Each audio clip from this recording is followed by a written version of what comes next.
Балалар, біз өткен сабақтарда ескендерді талдаған болатынбыз. Естеріңде болатын болса, тағы да еске түсіріп жіберейік. Алдымен, Гаухар, алғашқы екі шумақты қана. Осы жұрт ескендерді біле ме екен? Македонды шаһары оған екен. Филипп патша баласы ер көңілді, мақтан сүйгіш, қызғаншақ адам екен. Жақсы, Мира жалғастырады ары қарай. Филипп өлді, Ескендір патша болды. Жасы әрең 21-ге толды. Өз жұрты аз көрініп, көршілерге көз алартып қарады, оңды солды. Жақсы, енді осы жерде доғара тұрайық. Қараңыздар. Біз өткен сабақтарда айтқанбыз, бұл Ескендір поэмасының негізгі Абайдың айтқысы келген ойы қандай? Біріншісі қанағатсыздық, дұрыс айтады. Екіншісі тойымсыздық, үшіншісі ашкөздік, дұрыс айтады. Яғни Филипп патша әкесі өлгеннен кейін таққа отырған Ескендірдің ойы не болды? Ол бүкіл жерді жаулап алғысы келді. Жұмсақ жұдырығында аш алақанында ұстағысы келді, иә? Жақсы, оған өміріндегі бір сабақ болған оқиғаны айтып жүріңдерші, қандай болды? Сабақ болған әлде? Ол шөл далаға барғанда шөлдің арасында адасып қалды. Иә, су таппай, әскерінің барлығы қырылайын деп қалған уақытта оған кім кеңес берген? Көмек берген кім еді? Оған Аристотель дұрыс айтады. Мына жерде жылтыраған бұлақ бар, соған барып көрейікші деді, иә? Бәрі анталап әскерімен жылтыраған бұлаққа барды, шөлдерін қандырды. Ескендір не ойланды шөл қанғаннан кейін? Қамжан. шөл даланы басып алғысы келді. Дұрыс айтады, яғни тағы да ашкөздігі ойланды. Ол жаңағыны өлейін деп, жаңағыны су таппайын деп келе жатқан әскерін ойлаған жоқ, иә? Расында да ол қанағатсыздыққа тағы да душар болды. Міне көрдіңдер ме? Одан әрі қарай шөл даланы басып алғысы келді. Иесін іздеп қайда барады? Олар үлкен қақпаға барады. Иә, үлкен қақпаға барады. Қақпаның күзетшісі бар екен. Есігі ашылмайды. Атпен кіргісі келеді, иә? Барлығы бөренемен ұрып кіргісі келеді, бірақ ешқандай одан мүмкіндік болмады. Десе де, ар жағынан қандай зат лақтырылатын еді? Ақ шүберекке адамның көстегі оралған, иә? Ақ шүберекке оралған адамның көстегі лақтырылады. Ескендір ашып ойланып қалады. Немесе жерге лақтырып жібереді, иә? Не мынау деп. Сонда оған ақыл айтатын Аристотель. Аристотель маған айтты, оны таразыға салып көріңіз, өзіңіз барлық темір заттарыңызды қойып өлшеп көріңіз деді. Яғни өзіңнің садағың, қылышың, айбалтаң, яғни батырдың 5 қаруы болады, білесіңдер, найза, айбалта, садақ деген сияқты. Сол 5 қарудың барлығын алып таразының бір жағына салады, темір терсекті. Ал адамның көз сүйегін бір жағына салады. Таразыны басып қараса, көз сүйегі ауыр тартып кете береді. Бір жағына қарай ауыр тартып кете береді. Содан кейін Аристотель ойланып тұрып, қолына бір уыс топырақты алып, жаңағы көз сүйектің жанына салып қалған кезде, жаңағы сылқ етіп құлап кетеді. Яғни бұндағы не мақсатта салды деп ойлайсыңдар? Топырақты. Неге салды көз сүйекті? Неге салды топырақты? Адамның көзі дүниеде ешқашан тоймайды. Ешқашан тоймайды, тек қана өлген кезде топыраққа ғана тояды деген осындай қағида айтылады, иә? Жақсы. Енді қараңыздар балалар. 76-шы бетте. Жұлдыз.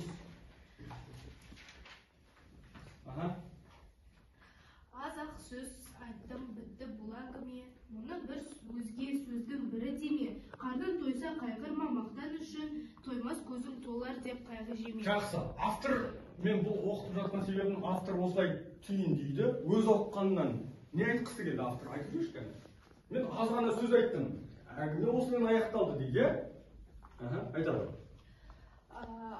Бұл жаңағы Аристотель аз сөз айтты, бірақ жаңағы Ескендір бір сөзден ақ түсінді. Содан кейін ол өзі түсінгеннен кейін өзі жері жетеді деп тойды айтуға болады. Жақсы тұрып сөйлейді, балалар. Келесі Аружан, екінші, одан кейін шумақты. Өмір жылдас болмас, әлақ өтер, өз күлкіне өзің қарық болма бекер, ұятың мен арыңды малға сатып, ұятсызда иман жоқ түпке жетер. Жақсы. Бұл жерде біз осы үйде жүрген кезде немесе сыртта далада көп жағдайда біздің осы ұят деген нәрсені біз қай уақытта есімізге түсіреміз? Жалпы өмірде ұятсыз, имансыз деген жаңа жолдарды кездестіріп қалдық. Біз ұятсыз, имансыз деген нәрседен алшақ болуымыз керек. Біз ұятты әрі ар иман деген нәрсе өзі не өзі жалпы? Осыған тоқталайықшы. Ясмина, ұят ар деген не өзі? Біз осы ұятың бар ма деп сұрақ қояды ғой үйдегілер. Неге сондай сұрақ қояды? Өйткені сен дұрыс істемедің да. Bir шаруаны, бір нәрсені бүлдіріп қойған уақытта, бір нәрседен қателік жіберіп қойған уақытта біз осы сен ұятың бар ма? Неге соны істеп қойдың? Немесе біз қарапайым мысал алайық. Біз мектептен шыққаннан кейін көбіміз автобуспен үйге қайтамыз. Автобуста кейде орын болады, кейде орын болмайды. Үлкен кісілер тұрып қалған кезде біз не істейміз? Атып тұрып орнымыздан орын береміз. Ол не? Ұятымыз бар деген сөз. Орын бермесе. Егер орын бермей босайып отыра беретін болса, ой, мына баланың ұят жоқ екен дейді. Әлі отыр, үлкен кісі тұрып тұр дейді. Яғни өмірдегі бұл байланыс. Абайдың айтып тұрғаны ұятсыз, имансыз, арсыз дегені жаңағы ескендірдің ашкөздік мәселесіне келіп тіреледі. Жақсы. Одан кейін түйінге тіреледі. Атың ба? Аха. Гүлнар. Түйінге қой. Соңғысын, үшіншісін. Аха. Оқи қой. Мақтанысың біреуге мақтасаң деп шау жайымнан еш адам қақпасын деп сен кеткен соң артынан күліп қалар ант тұрғанын Құдайым сақтасын деп дейді. Ант тұрған деген не нәрсе ол? Ант тұрған деген не нәрсе? Ант деген не өзі? ант деген бір адамға Ант деген не көбір? Ант деген не өзі? Ант бересің ғой сай? Дұрыс айтады. Уәде. Ант беремін. Ертең сені Астанаға алып барамын. Ант беремін, уәде беремін, тастап кетпеймін деп. Біреу саған уәде беруі мүмкін. Сен тастап кетіп қалса, антында тұрмайды екен, уәдесінде тұрмайды екен. Одан не істейсің? Көңілің қалады, сенгің келмейді одан кейін. Сөзіне сенгің келмей қалады. Яғни ант тұрғаннан Құдайым сақтасын деп Абай не үшін айтады? Патша болып таққа отырған кезде ол ойлаған жоқ, жердің барлығын, елдің барлығын бүйтіп жаулап алам деп. Патшаның өзінің мақсаты болады, патшаның таққа отырғанда мақсаты не? Ол халқын қиыншылықтан құтқару, халқына көмек көрсету, қиналған жұрттарға азық-түлік беру, қиналған адамдарға қол ұшын созу, кім ауырып жатыр, науқас па, оған көмектесу. Ол патшаның мақсаты. Жеу керек пе бәрін? Тонау керек пе бәрін? Қызыл көзден аш көздену керек қой? Жоқ, олай емес. Яғни ант тұрғаннан Құдайым сақтасын деп деген Абайдың сөзі, бұл өмірде тағы да біз пайдалана аламыз бұл сөзде. Ант тұрған екен, сөзін тұрмайды екен, уәдесіне бердікпін деп айтып еді, жоқ, тұрмайды екен. Жақсы, енді сендердің алдарыңда топтың аты жазылған. Мысалы, мына топта арман, мына топта бақыт, мына топта жігер деп жазылған. Енді осы топтың атауын біз тегіннен осылай ойлап қойған жоқпыз. Шығармаға байланыстырып көрейікші шығармамен. Мысалға, Аружан, сендердің арман деген топтарын осы шығармаға байланысты қандай? Бар ма? Байланысы бар ма? Ескендірдің арманы болған. Дұрыс айтады, Ескендірдің арманы болды, патша болғысы келді, әкесі Филипп жасы жеткеннен кейін қайтқаннан кейін арманы орындалып таққа отырды, бәріне қол жеткісі келді. Бұл оның арманы еді, жақсы.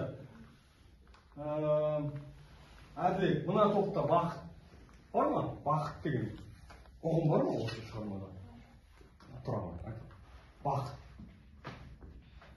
Мына шығармада бақытты адамды біз көре алдық па? Кім бақытты адам? Ескендір бақытты адам деп бір жағынан айтуға болады. Себебі қолында бәрі бар. Мысалға, сенің қолыңда телефоның бар, сенің астыңда үйің бар, машинаң бар, туыс туғандарың бар. Сен қандай адамсың? Өйткені бәрі бар сенде. Ескендір солай ғой. Ол бақытты.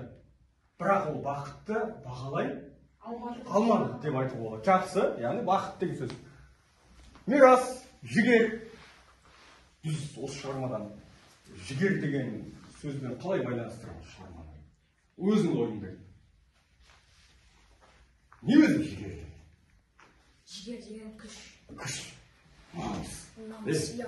Осы сенің намысың бар ма? Жігерленсей дейді, иә? Қандай адам патша бола алады? Мына Жігерлі. дұрыс айтады, жігерлі адам, иә? Күші жоқ, намысы жоқ, ұялшақ адам патша болып отырған ма? Отырғанын күште алмайды ғой, иә? Мен мынаны қырам, жоям деді, жігерленді, иә? Бірақ оның жігері басқа нәрсеге жұмсалу керек еді, иә? Жігері не нәрсеге жұмсалып кетті? Жігері ашкөздікке жұмсалып кетті. Тойымсыздыққа жұмсалып кетті. Бәрін қырып жойғысы келді, соған жұмсалып кетті. Жігер бірақ қай шаруаға жұмсалу керек еді? Халыққа қызмет етуге. Жақсы, бәрекелді, рахмет. Біз осы үш топты, жігер, бақыт, арман деген топтың атауын біріктіре отырып, осы шығарманың жеріне жеттік деп ойлаймыз. Шығарманың негізгі түйінін біз түсіндік. Яғни түйін ашкөздікке, тойымсыздыққа жол жоқ. Берілмеу керек. Біз осыны өмірде пайдалануымыз керек. Рахмет.